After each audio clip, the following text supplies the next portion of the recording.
So I did my paper on Thomas Aquinas' cosmological argument. He has two main points to his argument. First is the first mover, and the second is the first cause. So the first mover is the idea that something must have put our universe in motion. Something cannot start without...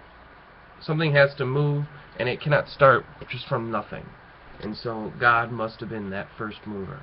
The second is the first cause. So in a chain of endless cause and effects, kind of what we're living in now, the universe must have started somewhere. There has to be somebody that caused or put all these cause and effects into motion, and that would be God. The other thing is there has to be a first cause, and this is because something cannot exist.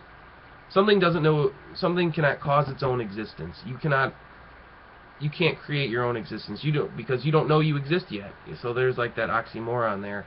But if you chase back all the chains and events, you'll have to get to a point where something must have caused it, and that being at the end or at the very beginning is something that's nothing like what we know, and that would be God. Some objections are the idea that something that is Sir Isaac Newton's idea that something that is in motion will remain in motion, and so that there is no need for a God because we're put in motion, and now as long as no force acts on us, we'll continue to stay in motion. But this idea of the first mover is not about the individual things that are happening in that chain, but about the very first one. Something needs to have a force put on it to make it move. Something can't just sit there and not move, move. So you have to have a first mover. And another objection is that the universe has just always been. That you have just had an infinite existence of the universe, and so that it just goes back infinitely, and you can't trace it back to any beginning. But realistically, that doesn't make any sense.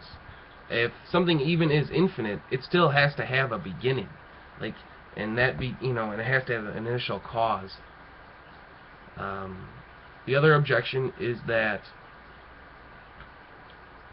the individual parts of the chain are an explanation of the chain itself, and so that you don't need a God to explain why the chain is doing what it's doing.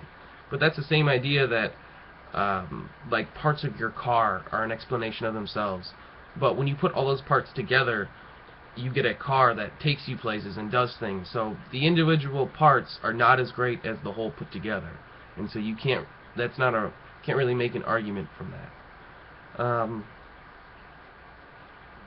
The other thing that was interesting was the idea of the Big Bang and how it is in line with Thomas Aquinas' argument. So, too often there's a scientific view and a religious view, and both of them they don't work together. But this is an instance where the Big Bang, which states that something started at one point, it basically exploded, and now the universe is ever expanding. And you can tie in that idea that what started that explosion was God, was some greater being. And that thought really ties into what Thomas is saying about how God is the first mover, that he put everything into motion. And